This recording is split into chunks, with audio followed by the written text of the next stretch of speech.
कहते हैं भगवान ने हमेशा हर किसी के लिए कुछ ना कुछ सोच ही रखा होता है। उनका पहले ही सब कुछ प्लान बनकर रेडी होता है, उनका सब कुछ प्लान तैयार होता है। तो हमें कभी भी उनके ऊपर ना डाउट नहीं करना चाहिए और ना ही अपना दिमाग लगाना चाहिए, क्योंकि उन्होंने सब कुछ पहले से ही तैयार कर रखा होता है। तो इसी के ऊपर एक बहुत इंटरेस्टिंग कहानी लेकर आई हूँ मैं। अलीशा, आप सबका स्वागत करती हूँ स्पीक यूनिवर्सल पर। ये कहानी स्टार्ट होती है एक छोटे से मॉडल टाउन से। एक छोटा सा गांव होता है, ना ही वो गांव होता है, एक छोटा सा मॉडल टाउन होता है। तो वहां पर क्या होता है कि एक लड़का होता है मोहन नाम का। मोहन बहुत ज्यादा भक्त होता है विष्णु जी का। डेली मंदिर में जाना, उनकी आरती करना, उनके साथ बातें करना, मतलब इतना ज्यादा। गांव में जगह जगह ये चर्चा थी कि मोहन को भगवान जी दिखते हैं और ये डेली उनसे बातें करता है। तो और वो ऐसा था भी, क्योंकि वो सच में बहुत बड़ा भक्त था और वो बहुत सेवा किया करता था भगवान जी की। तो एक दिन क्या होता है, वो भगवान जी को बोलता है कि भगवान जी, आप खड़े खड़े सारा दिन थक नहीं जाते होंगे? आप एक काम करिए, आप ना अभी के लिए थोड़ी देर के लिए ना घूमने चले जाइए, मैं आपकी जगह खड़ा हो जाता हूँ मूर्ति बन के। तो आप जाकर आराम कीजिए या थोड़ी देर घूम कर फिर आ जाइए, आप यहाँ की टेंशन मत लीजिएगा, मैं पीछे से सब कुछ संभाल लूंगा। तो भगवान जी कहते हैं अच्छा ठीक है, अगर तू इतना मेरी हेल्प करना चाहता ही है तो कोई बात नहीं, मैं तुझे यहाँ पर खड़ा कर जाता हूँ, लेकिन मेरी एक शर्त है। जैसे ही तू कुछ बोलेगा ना, तो तू पत्थर से सीधा इंसान बन जाएगा। तो इससे इसलिए कह रहा हूँ कि तू कुछ बोलियो मत, तेरे आगे कुछ भी होता रहे, पर तूने अपने मुंह से कुछ भी नहीं निकालना है। और मैंने हर किसी के लिए पहले ही सब कुछ सोच रखा है, ठीक है? कभी तू अपने आप ही कुछ लीडर बन जाए या कुछ भी किसी को सलाह देने लग जाए, या कोई तुझसे कुछ कहने आए तो तू अपनी सलाह दे, तो तुझे कुछ भी नहीं देना। जैसे ही तू अपने मुंह से कुछ भी बोलेगा ना, तू यहाँ से पत्थर की मूर्ति से एकदम इंसान बन जाएगा। तो जब तक मैं नहीं आता तू इतना ये मंदिर संभाल। तो भगवान जी वहां पर उसे पत्थर की मूर्ति बनाकर चले जाते हैं। तो उसके बाद क्या होता है, जैसे ही भगवान जी वहां से जाते हैं तो एक सेठ आता है, वो बहुत कंजूस होता है। मतलब उसके पास इतना धन होता है, लेकिन उसके ना कभी भी डिजायर्स खत्म नहीं होती। वो कहता है कि मेरे को भगवान जी ये भी देना, मुझे ये भी चाहिए, मुझे ये भी चाहिए। वो भगवान जी से ऐसे ऐसे करके बात करके जाता ही है। जैसे ही वो जाता है ना, मुड़ता है, तो उसका पर्स गिर जाता है मंदिर में। तो जो भगवान जी की जगह मोहन खड़ा होता है ना, मोहन एकदम उन्हें आवाज मारने ही लगता है। उसको याद आता है कि भगवान जी ने उसे कहा है कि तुझे बोलना नहीं है। तो वो रुक जाता है, रुक जाता है। उसके बाद क्या होता है, वो जैसे ही सेठ वहां से जाता है तो एक गरीब आदमी आ जाता है। गरीब आदमी आता है, वो कहता है कि भगवान, आज मेरे पास बिल्कुल भी कुछ नहीं है अपने बीवी बच्चों को कुछ भी खिलाने के लिए, प्लीज कुछ ऐसा करे कि मेरे बीवी बच्चों का आज का इंतजाम हो जाए खाने पीने का।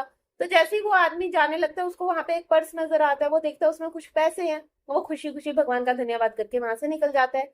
तब मोहन खड़ा हुआ वहां पे सब कुछ देख रहा होता है और मोहन को बुरा भी लगता है। मोहन उसे रोकने की कोशिश करता है, लेकिन उसको याद आ जाता है कि भगवान ने उसे मना किया है कि कुछ भी बोलने और कुछ भी करने से।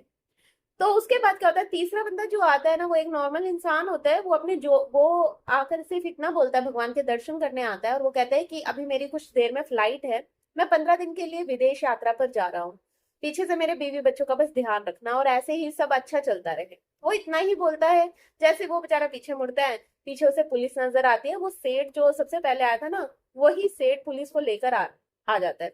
और वो सेठ क्या कहता है, कहता है कि इसी इंसान के पास मेरा पर्स मिलेगा, क्योंकि मेरे बाद ये आया है यहाँ पर मंदिर में, इसने मेरा पर्स चुराया है।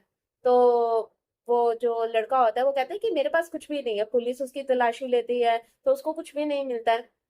तो वो जो सेठ होता है ना, वो अपनी बात पर अड़ा रहता है, कहता है इसने जरूर किसी और को दे दिया, आप इसको थाने में ले जाइए, 1-2 दिन बंद कीजिए, ये अपने आप बता देगा। तो पुलिस कहती है कि चलो भाई, तुम्हें थाने चलना पड़ेगा भाई, जब ये बोल रहे हैं कि क्या पता इसमें सच्चाई हो, भाई तुम्हें एक बारी तो थाने चलना ही पड़ेगा। तो फिर वो कहता है कि प्लीज मुझे छोड़ दो, क्योंकि मेरी अभी थोड़ी देर में फ्लाइट है और मेरा वहां पर जाना बहुत जरूरी है, बिजनेस के उस पर जा रहा हूँ मैं, मेरा बहुत बड़ा नुकसान हो जाएगा। पर पुलिस किसी की नहीं सुनती है। तो मोहन वहां पे खड़ा हुआ मूर्ति बनकर देख ही रहा था सब कुछ। तो मोहन से ना चुप नहीं रहा गया। मोहन एकदम बोल देता है कि आप गलत इंसान को पकड़ रहे हैं। मैंने यहाँ पर देखा है, जब ये सेठ जी यहाँ से गए, इनका पर्स इनके बाद एक गरीब आदमी आया, वो लेकर गया है। और मैं उस गरीब आदमी का घर भी जानता हूँ, आपको मैं एड्रेस बता देता हूँ, आप वहां पर जाइए और उस गरीब आदमी के पास ही आपको उसका पर्स मिलेगा। ये बेकसूर है, इसको छोड़ दीजिए।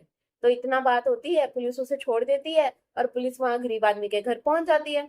वहां जाकर पता चलता है, वहां देखते हैं कि वहां पे पर्स मिल जाता है, तो उसे बेचारे को जेल में डाल देते हैं पुलिस वाले। तो जब ये सब कुछ हो जाता है ना, तो मोहन मंदिर आता है। मोहन वहां पे भगवान जी आते हैं। तो भगवान जी कहते हैं कि तुमने सब कुछ सही से कर लिया? तो मोहन कहता है, सारी बात बताता है कि ऐसे ऐसे हुआ था भगवान जी, तो मैंने ऐसे ऐसे कर दिया। तो भगवान जी कहते हैं मैंने तुझे क्या बोला था कि चाहे कुछ भी हो, पर तू अपने मुंह से कुछ भी नहीं बोलेगा, लेकिन फिर भी तुझे समझ में नहीं आया।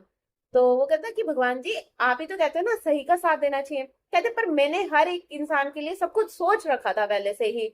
जो सेठ आया था उसके पर्स में पहली बात इतने पैसे नहीं थे, कोई करोड़ों रुपए नहीं थे कि उसका नुकसान हो गया था।